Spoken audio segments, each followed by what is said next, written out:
sinari kuzabigaruka ariko bibaye ngombwa ko mbigarukaho kubera akantu nabonye rwose kadashimishije.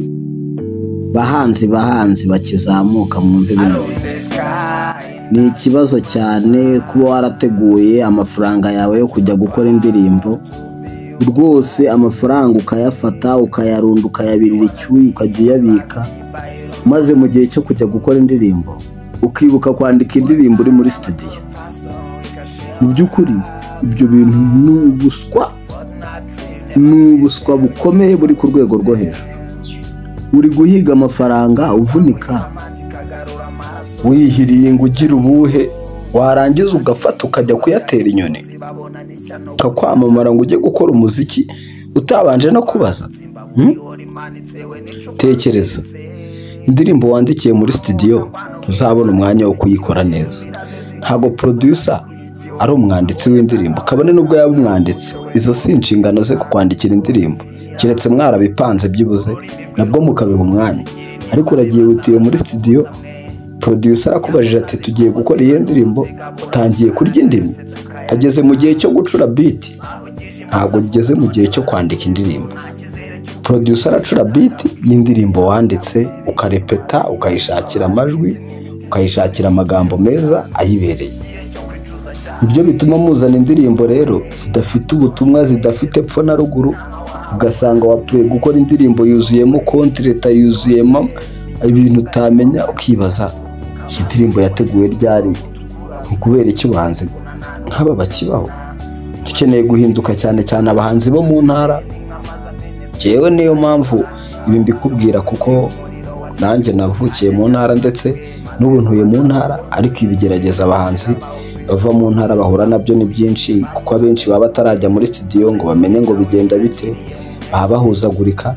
Ariko ndahari kugira ngo niba uri umuhanzi ukizamuka ukiri mutoya cyane, kora subscribe, jye nkugezaho buri kantu kose kugira ngo impano yawe uyizamure. Ndetse imbogamizi nyinshi cyane uzizi, hari imbogamizi uba ukwiye kumenya mbere y'uko winjira muri uru rugendo. Hari ibintu byinshi nshaka ko umenya kugira ngo bizagufashe ndetse wubake kariyeri yawe y'umuziki neza, kuko ibintu byose bisaba ubumenyi, bisaba gukora cyane, bisaba kugisha inama, bisaba kumva abantu ndetse ukagerageza no guca bugufi.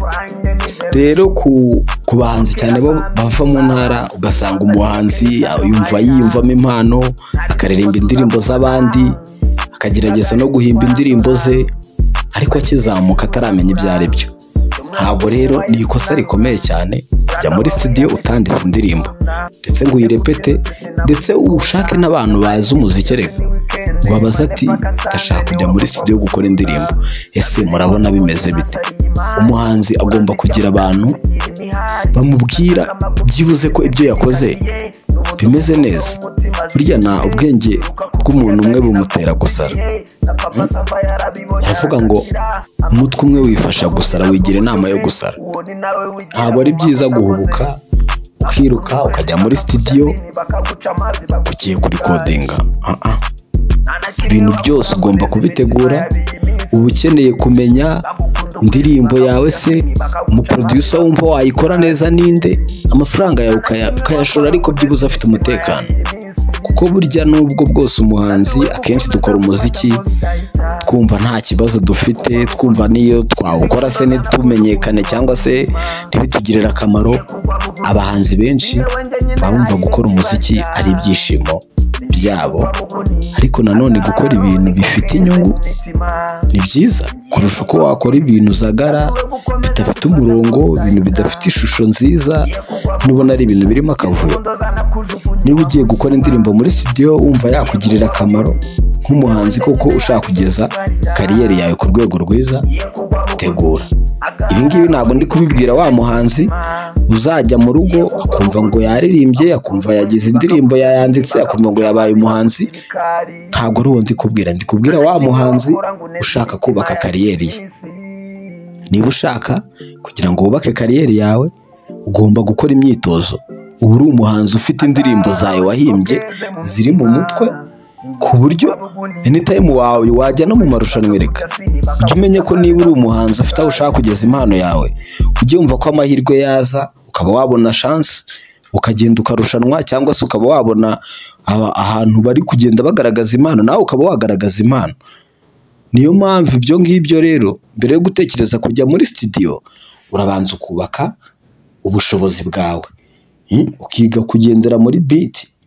Birababaje kuba hari umuhanzi usanga afite nk'indirimbo nka 20 ariko wamuha beat ukumva ntashobora kuyigenderamo. Icyo bintu biba ari agahinda cyane.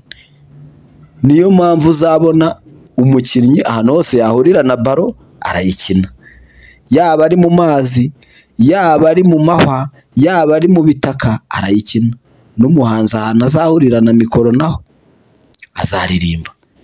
Mbere yuko rero wumva ko uri umuhanzi cyangwa se ushaka kubaka ubushobozi bwawe mu buhanzi, ugomba kubanza ukabyiyumvamo, ukabanza ukijajara nyine ukumva ko ushoboye, ukavuga ngo ndashoboye. Mbere y'ibyo byose rero urabanza ukajya ku kiwanja, ukabanza ugakora imyitozo, ugasarara, ukandika amakayi, ugaca, ukandika ukuzuza, ukadepa, noneho imirongo yamara kukubana myinshi, noneho ukavuga ngo wow, ugahitamo icyiza. Ntabwo ari ngombwa kuba uhimbye indirimbo imwe ngo urirukanse ngo ugiye guhita ujya muri studio. Indirimbo imwe ushaka kuyihimba pe ikanakora akazi, ariko ni byiza gukora cyane ukagira ibintu byinshi uhitamo. Ntabwo ni ngombwa ko umuhanzi wese azajya agenda ngo bamwandikire indirimbo. Wenda hari abantu bafite impano zo kuririmba batazi kwandika, ariko wowe niba ubifite uba ugomba kubyubaka bikaba ibintu bizima biri ku rwego rwo hejuru. Ubu tugeze muri yasi umuntu akeneye kwigira kugira ngo akore ikintu cye neza. Ntabwo abantu bose ari beza ku buryo bazagufasha ibintu byose ukeneye. Niba uri umuhanzi ushaka gutera imbere, menya ko hari ibibazo byinshi uzahura nabyo kandi birebana na kariyeri yawe. Ugomba kubanza kubaka ubushobozi bwawe rero, ku buryo n'umuntu wese uzashaka kugufasha azakubonamo boro, akabona ufite ubushobozi, akabona ko koko hari icyo wakora, utari wa muntu uri rupigapiga mu bintu byose. No. Niba uje mu muziki wumva ko ushaka kubigeza ku rundi rwego, kora cyane, ureke kuvuga ko ibintu byose ari amahirwe. No, amahirwe ntayabaho mu muziki. Ugomba gukora cyane, ayo mahirwe akaza gukurikira. Nubwo waba ufite indirimbo imwe uri umusitari, ariko urabizi neza ko iyo ndirimbo igomba kuba ari nziza. Ubwo rero ndavuga ubwo underground zo zakabaye kuba zitekereza gukora ibyiza birenze, kuko noneho hari n'abasitari babikora bikanga, murabibona. Ukabona ejo bundi akoze indirimbo ibaye nziza, ejo bundi akoze indi iranze, bikagenda bizenguruka gutyo.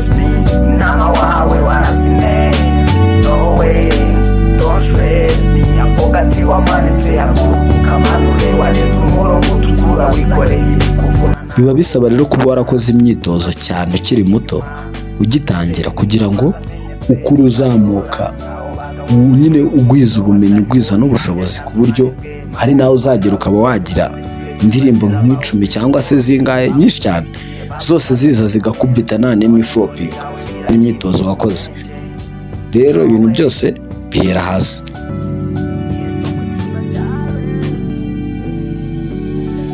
Turi gukomezanya urugendo rw'umuziki, twese tubana neza kandi dukundana, dukomeza gufashanya, umuhanzi ku muhanzi, umufana ku mufana, kandi twese tubanye amahoro.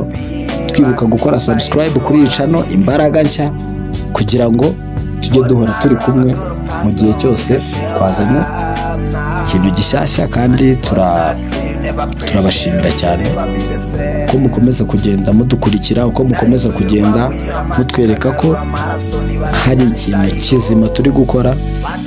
Ni ibintu by'agaciro cyane, ndetse turabyishimira kandi dukomeje gukora cyane. Wahanutse imbaburi imanitse we n'icupa rugeretse, wamuhonda ngwanoge amaze kuba ikiroge, inzira ze zirijimye mbona adakwiye igihome, abo yasanga bashira burya mu mutwe we niho bipfira. Murakoze rero, mugire umunsi mwiza, ndetse n'abari hanze y'igihugu bamwe mugire ijoro ryiza, ukomeze kumererwa neza cyane. Yari Mirima yari umuhungu wanyu. Ciao. Ndavuga none baravuze induru, nta kizere cy'uko uyu munsi nazagaruka ibuntu, yabonye agwije ibintu maze yibagirwa abana iminsi n'imitindi, dore mutuye mu kantu. cyo kwicuza cyareze. No way, don't stress me, inama wawe warazineze. No way, don't stress me, ako gati wamanitse haguruka manure, warenze umurongo utukura, wikoreye ibikuvuna nta n'uwo kukuvuna, ntiwasubiza ibiri inyuma, akize n'inkamazi amenetse ntibayora, aho bagamufashe umuriro watanye uwote, hanyanyaza unanirwe maze rubanda rukote, wenda igihe kizagera bawukwiye ukote, abagukurikiye bavugaga yuko urenze, none dore ibyawe birangiriye mu mwenge. No way.